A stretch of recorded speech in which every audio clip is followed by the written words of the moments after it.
What's going on, fellow A-Plusers? It is I, your Morphinominal host, Adam Perez, back once again with a brand new Ultraman trigger review as we're about to go ahead and get into episode number 21 as we are inching ever so closely towards the finale of this season. And by the looks of it, just with this cliffhanger that we wind up having here in this episode, it's about to get turned up, and I'm really eager to see how this storyline plays itself out. We got quite a few storylines that are certainly dangling around, and I'm really kind of curious to see how it's all going to get resolved. But this was a little bit of an odd episode, at least in regards to the creatures and things like that we wind up getting. But this episode does go, in fact, show that there are some ramifications from the battle that we just had in the previous episode with Ultraman Trigger facing off against Bari, as some of his electricity powers, his lightning strikes, wind up actually affecting a science project in regards to some sort of like liquid life forms that are being held over at one of the science museums over in the city. It looks as though, according to these particular liquid life forms that wind up getting activated in here, they're referred to as red and blue demons. They're capsules with liquid inside of them. The idea is that these capsules were actually found at separate construction sites around the Earth, I'm assuming.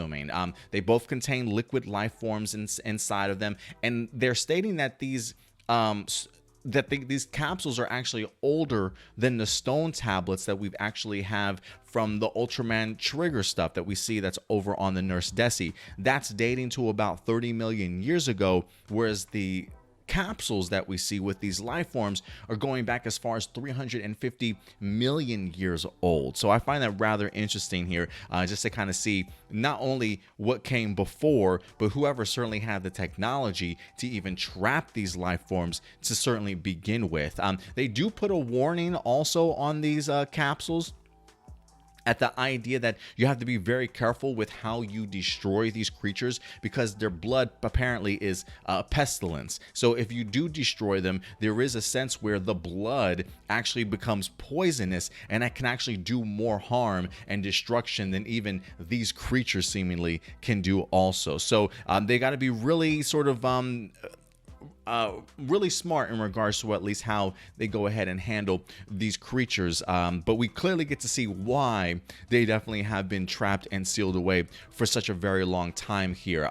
As we get, I believe the blue liquid form turns into a Boris, which is, they refer to it as the blue foam monster that literally has like foam attacks that seemingly melt whatever it is that's certainly around it. And then we've got Vanilla, that is in fact the red fire monster that winds up spitting out fire. And in regards to the costume designs for both of these monsters in here, a little bit weak to me. I mean, I guess it is one of those things that, look, if you're talking about monsters from 350 million years ago, probably not very elaborate, right? Like, it feels like these are old bodysuits from like original Ultraman series sort of monsters that they certainly had to fight against back in the day. Not super maneuverable. It just they look very bland and kind of boring and very old school in regards to their design. But it would make sense just based off of how old these creatures certainly are in here. And they definitely do rain destruction upon this particular city. There really doesn't seem to be a link between these two, besides the fact that their abilities sort of cancel each other out. So for all I know, maybe they have been past enemies in the past also.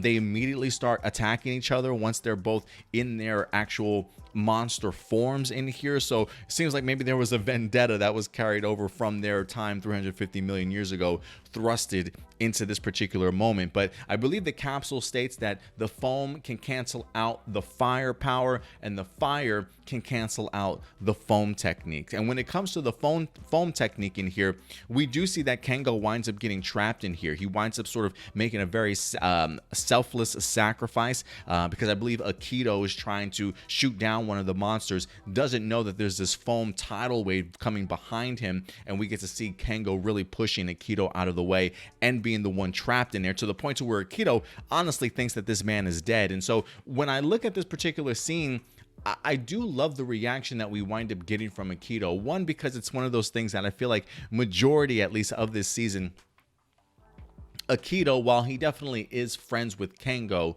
doesn't, I don't want to say doesn't necessarily express it, but doesn't necessarily know how to express it from time to time, right? Like, he definitely keeps his emotions very much sort of bottled up. You know, anytime Kengo tries to pull out of him, like, hey, we're friends, I know you like me, sort of thing, right? Akito just, it just rubs Akito the wrong way, or he doesn't know how to necessarily react, right? So this is a guy that certainly keeps his emotions very close to his chest, but the fact that we actually see him crying in this episode, shedding a tear for Kengo, realizing that he possibly lost his friend, sort of thing, and really being on the brink of not knowing what to do and kind of a mental breakdown. I love the fact that the captain sort of snaps him out of it. But just to kind of see that emotional side of Akito, I definitely do think certainly speaks volumes in regards to what his relationship with Kengo truly is, and really how much he actually values him. So I thought that was actually pretty telling in regards to the Akito stuff that we wind up getting in this episode. But this episode truly belongs to Ignis in here. Just based off of how this episode ends, it feels very much like Ignis has really played this entire team. You know, all the weeks, it definitely feels like all these weeks he's been planning this up until this particular moment, right, where he gets his opportunity and he takes advantage of it. You know, the past couple of weeks when we talk about Ignis, it's like Ignis just pops up randomly on the ship, sort of thing, right? Still in handcuffs, doing his best to at least be helpful around the area, giving tips on how to destroy some of the monsters and stuff. He definitely has been getting rather close to the entire Guts Select team. I mean, we even saw in the previous episode the idea that he confronts Yuna, gives Yuna a little bit of a pep talk, lets Yuna know that he believes in her, sort of thing. Like, hey, if you want to go out there and put yourself at risk, I think you're more than capable of doing it. Don't sit on the sideline, sort of thing. Hell, I'll even help you. Here's a Quidditch broom for you to go down there and certainly help out your teammates if you certainly want to. Becoming friends, right? Sticking to their side, if you will. And maybe there is a part of Ignis that really does like these characters. Maybe he really does enjoy the Guts Select team.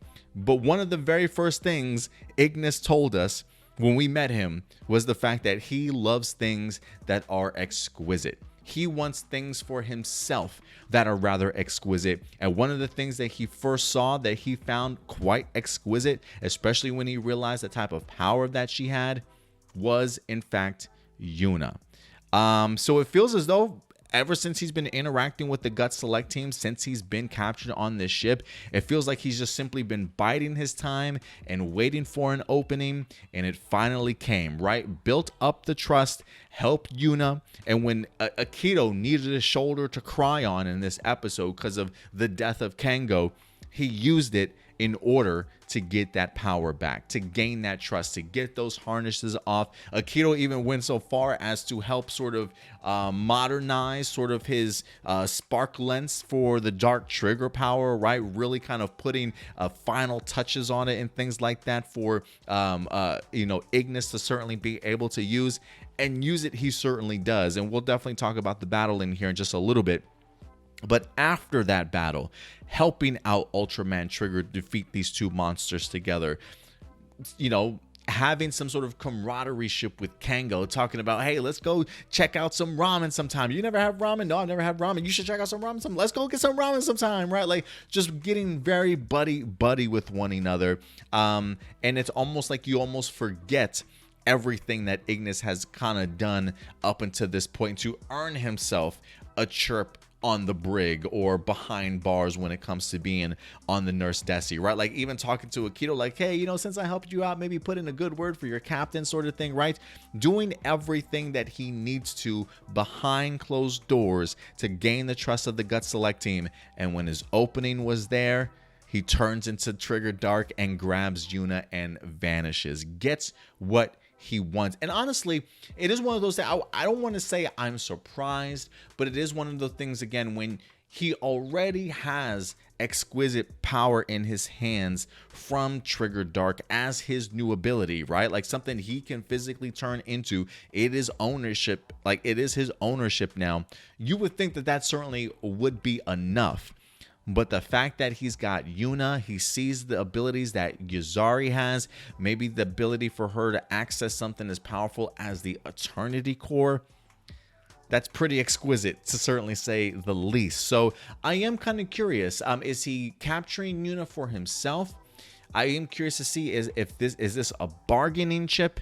Is this a case of I'll give you Yuzari, you give me Hudrum, right? If he presents it to some of the Giants of Darkness sort of mentality, especially just based off of the struggles that we see the Giants of Darkness kind of experiencing for themselves, is this an opportunity, especially with Trigger Dark and his abilities, right? Like, is this something that you present to Chimera? Like, look, I'll give you Yuzari, I'll give you even, or maybe not even the Dark Trigger, but you give me Hudrum so I can certainly get my revenge, and you can have the Eternity Core for yourself, but I keep Trigger Dark. I'm really interested to see what he winds up doing it, because there's a part of me that's kind of hoping he uses Yuzari as a bargaining chip.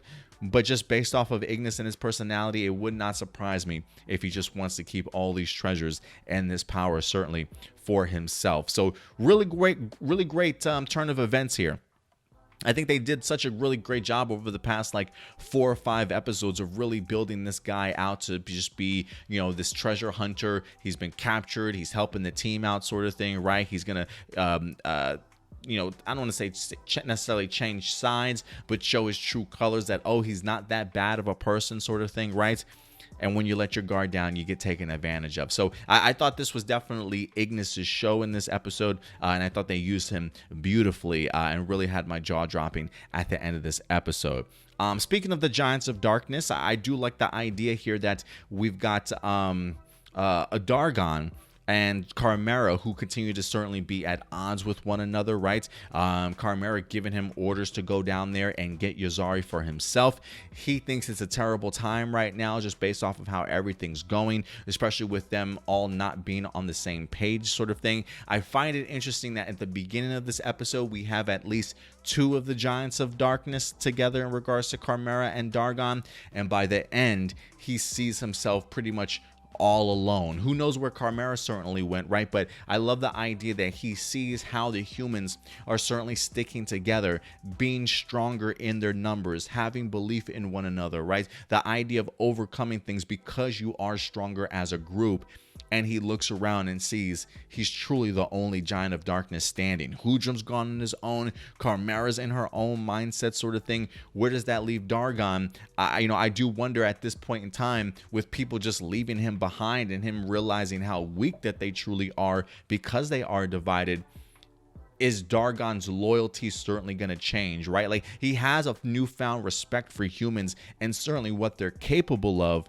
Does that mean now, like, hey, maybe I can join forces with you too, show this other side to me, especially since he kind of sees, you know, Kango and the Gut Select team as very much worthy opponents. So we'll see how much the Giant of Darkness sticks around, or if there are elements to him that are showing the light now, and maybe Dargon winds up getting some significant changes by the end of this particular season. I am rather intrigued just based off of the scene that we wind up getting in this episode. As far as the action in here goes, you know, I wasn't honestly too super impressed. I mean, look, it's always great to see Trigger Dark on the screen along with Ultraman Trigger. There is a really cool shot of the 2 of them standing back to back as they agree to go ahead and help each other out, and you got the camera angle that's like street level looking up, and it's completely rotating around them 360 sort of thing, to the point to where we even see Ultraman Trigger tapping into his Glitter Eternity mode also at the same time. Just rather seamless, honestly.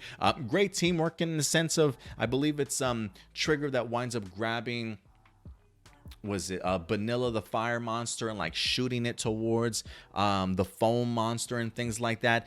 They use some of their superpowers, if you will, in regards to Ultraman Trigger, their blasts, to go ahead and completely like evaporate these particular monsters, along with their blood and the pestilence that could possibly be spreading sort of thing. I kind of wish that there was a, like, the idea of them just being destroyed. Like, I'm wondering what technique they used in order to destroy the pestilence also. I kind of wish that that was maybe a little bit more explained, because they already really made it a big deal in the sense like, hey, if we just destroy them and kill them, there's a lot worse that can happen. So there's a part of me that kind of wish that there was another element to this battle that had to figure out how to go ahead and take care of things, because it feels very much like the Ultraman in this episode just immediately did something, no explanation, and that took care of the pestilence, and that felt like a little bit too easy of a resolution, if you will, for these two particular monsters. But other than that, I mean, that's pretty my only downside to this episode. Other than that, I really love the Ignis stuff. I really enjoyed the Giants of Darkness stuff also. But yeah, guys, I do think that this ending in here does lead into a fantastic episode, certainly next week. I'm keeping my fingers crossed, and I'm really hoping this continues to build up the momentum towards the finale. But again, at the end of the day, guys, these are just simply my A+ opinions. I want to know yours, though. What did you guys think about Ultraman Trigger episode number 21? Did you like it? Did you hate it? Did it not work for you? Are you excited and pumped going into the finale? Definitely go ahead and let me know your guys' thoughts in the live chat or the comment section box below. But until next time, do me a big favor. Take care of yourselves, take care of each other, and keep it A+. I'll talk to you guys later. Bye.